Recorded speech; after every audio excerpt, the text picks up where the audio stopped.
Loran Pigott, and I'll be giving a persuasive speech on the Fair Employment and Housing Act. To persuade my audience that the Fair Employment Act and Housing Act is a very important policy and should be used in all businesses and should always be considered when making the decision to hire someone. By the following Fair Employment and Housing Act, people will get more opportunities for jobs and there will be less bias when making the decisions to hire people and provide housing. Imagine going in for a job interview and not getting the job because you are not the right race or gender. How would you feel after working hard to earn a degree and not only get the job because you aren't the right gender or race? How would you feel if you were trying to find an apartment but you aren't the right gender or race? Over the years, laws have been passed to protect people from discrimination. The Fair Employment and Housing Act was passed to prevent these biases. After researching this information, I feel I am qualified to talk about this subject. As a college student that is going to school and is hoping to get a job whenever I graduate from college, I feel that this law can offer some protection for both me and others.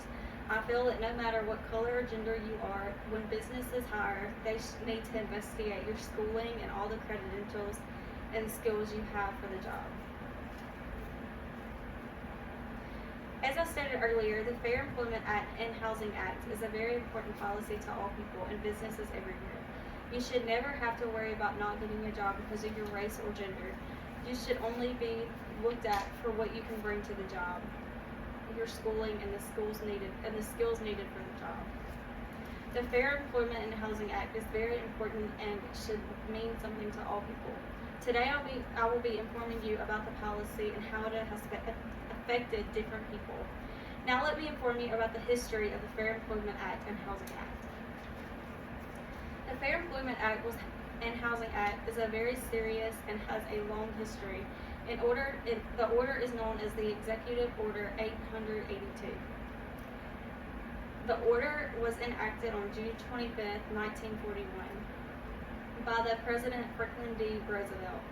The site Brainica.com states that the President used this order that helped to eliminate racial discrimination in the U.S. defense industry.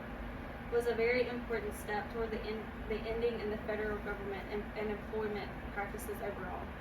The President wanted things to become more equal in the work field. This site states that even before the Japanese attack on the U.S. naval base on the Pearl Harbor in Hawaii in December 1941, World War II had created millions of new jobs in defense industries. As the United States engaged in a massive military buildup to prepare for the possibility of war. Because of discrimination, the African Americans got little to no jobs and had no money because of all the discrimination in the workplace. African American leader A. Philip Randolph, head of the Brotherhood of the Sleeping Car Porters, had long fought for African American rights and the employment opportunity and the other rhythms. He fought hard to get fair employment in the workplace for African Americans. Finally, after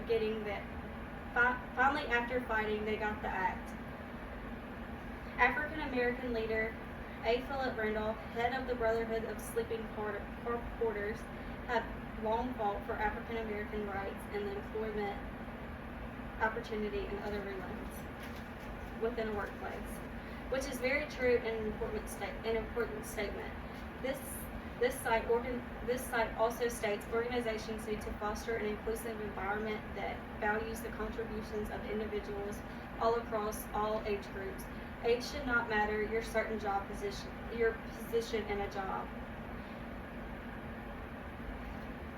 Gives a great tip on how this can be dismissed.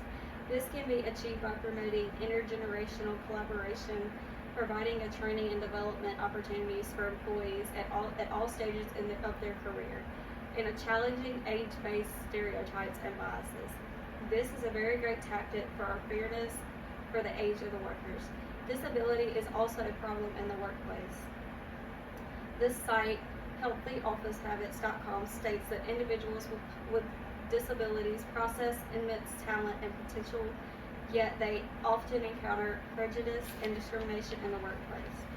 People who have disabilities should never be judged because they cannot help it. The site also states from an inadequate accommodations to exclusion from crucial decision-making processes. These individuals face numerous challenges that limit their ability to thrive. These people do struggle more than most, so it needs to be easier to find a job, never harder. This site also helps tell on how to prevent this. Organizations must prioritize accessibility and inclusions by providing a reasonable accommodations for individuals with disabilities, fostering a culture of acceptance and understanding, and actively seeking out opportunities to hire and promote individuals with diverse abilities. This should be used in all workplaces. There are many things that happen when in a workplace that can be discrimination, harassment, retaliation, and making reasonable accommodations. But it is important to know protections. Now let me explain these. The site clowneylaw.com states that the FEHA generally applies to employees that have 5 or more employees, covering public and private sectors. This states that most of discrimination happens covering the public and private sectors. This states most of the discrimination happens when you have more than 5 employees. First, let's start with discrimination. The site clowney.com states it is possible for discrimination to happen at any stage of employment. Employers are legally prohibited from discriminating against employees of applicants based on any protected characteristics such as race, color, ethnicity, sex, gender, sexual orientation, religion, and many more. This is a very good protection for the workplace. The next is harassment. The site states this criminal behavior involves unwelcome interactions or behaviors based on a protected characteristic, whether the perpetrator is a coworker, supervisor, manager, protected characteristic, whether the perpetrator FEHA prohibits harassment in all the workplaces, no matter how many employees there are. Harassment can come in the form of physical touch, verbal abuse, defensive jokes, offensive images, and creating a hostile work environment. The next is retaliation. The site states that employees are protected from retaliation under the FEHA. No employer can take adverse action such as demotion or termination against the employee in engaging in the protected activity of exercising their rights. The last is reasonable accommodations. The site states employees with a disability or medical condition are required to be given reasonable accommodations by their employer so that they can effectively perform their work duties. It is very important if people see these things, they report it. Violations against any of these or against any behaviors that are similar should be immediately reported to a supervisor or human resources department. An employer should have the right to correct these matters. Failure due to them could open them up for filing complaint or against them employer. This is very important to follow.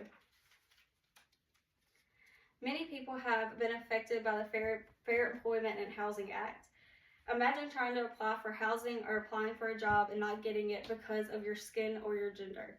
This exact thing happened to a lady named Jennifer. States, she is African. I don't want her in the group house. Next time, give her a different address.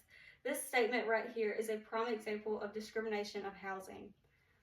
The site states that the message was sent to Jennifer, received from the landlord operating in Northern Virginia. Jennifer found a property listed for rent on Craigslist and reached out to get more information. She was looking to find her place and that she could call home. The site equalrightscenter.org states while she was attempting to schedule a viewing of the unit, and the tenant asked her if she was a citizen, and she responded. Then the landlord interjected with the above message, likely intending to send the message to the current tenant and not this potential renter. The owner turned her away because of her race ethnicity. Jennifer did not give up, and she went to the Equal Rights Center.org and states on Monday, February 24, 2020, the Virginia Fair Housing Board released an official charge on discrimination against the landlord. The housing search led her to the landlord's listing and was crucial at the time and an sensitive endeavor.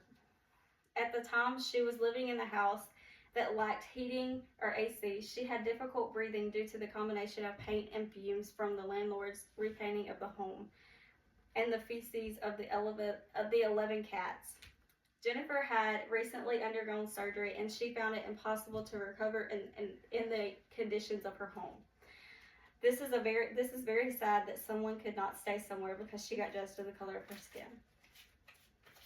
There is also a story of a couple that go by A and J. They met in law school, they got married, and lived in a family apartment, but they sold it. So they began searching for a new apartment. The site fairhousingjustice.org states that after a long search under the tight deadline, they were eventually shown a one-bedroom unit in Inwood that fit their budget, close to the subway and surrounded by several parks. The couple loved it. The site states that it seemed like a perfect fit. The couple loved this apartment, but suddenly things started to seem off. The site also states A is biracial. Her appearance started to settle. Her appearance didn't neatly fit into the people's preconceived notions of the racial and ethnic categories. Jay's family is Chinese American, and although Inwood diverse in many New York City neighborhoods, it is very clearly divided racially. They started experience the unfairness in the housing and the site. It also stated that before even reviewing their paperwork, the landlord, a white man in his 70s, appeared uneasy with them as potential tenants, wondering why they wanted to move into his building. Why here, he asked, clearly implying that they'd be more comfortable somewhere else. The owner did not want them there. The site states then he proceeded to make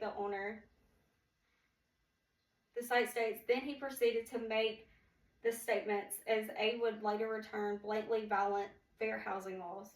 They saw that they were getting treated badly.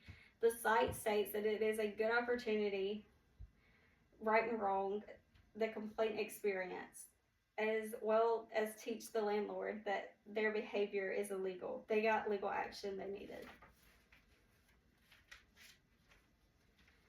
The act, it called for all people, not just some businesses. The site, civilrights.com, hiring, transferring, promoting, terminating, or separating employees, advertisements, applications, screening, and interviewing, separating employees, advertising, screening, interviews, participating in training or different programs, employee organization, or union. This supports in every step of the business needs to follow this act. The Fair Employment and Housing Act applies to public and private employers, labor organizations, and employment agencies. This states that even the private businesses must follow this act. The site states it is illegal for employers of 5 or more employees to discriminate against job applicants and employees because of this protected category or retaliate against them because they have asserted their rights under the law. This states that the law is very important and is even illegal if not followed by the states. The FEHA prohibits harassment based on protected category against an employee, an applicant, an unpaid intern, volunteer, or contractor. Harassment is prohibited in all workplaces, even with fewer than 5 employees. The law is very important and must be followed. The website also talks about the leaves that people need to take at certain times. Employers, 5 or more employees must follow up to 4 months of disability leave for employee who is disabled due to pregnancy, childbirth, or related medical leave. The site also talks about employers of 5 or more employees that are required to provide sexual harassment training supervisory, non-supervisory, has complied with training education requirements. This is a very important act that needs to be followed in every way. To finish, I will leave you with these thoughts. The Unfair Employment Act and Housing Act is very important business decision and very important policy to follow. It has been used for years and years, and it continually will be used for years and years. The Unfair Employment Act and Housing Act has a long history that has affected race, gender, and disabilities. This act is very important and needs to always be addressed in the workplace, even in living situations. That's all. Alright.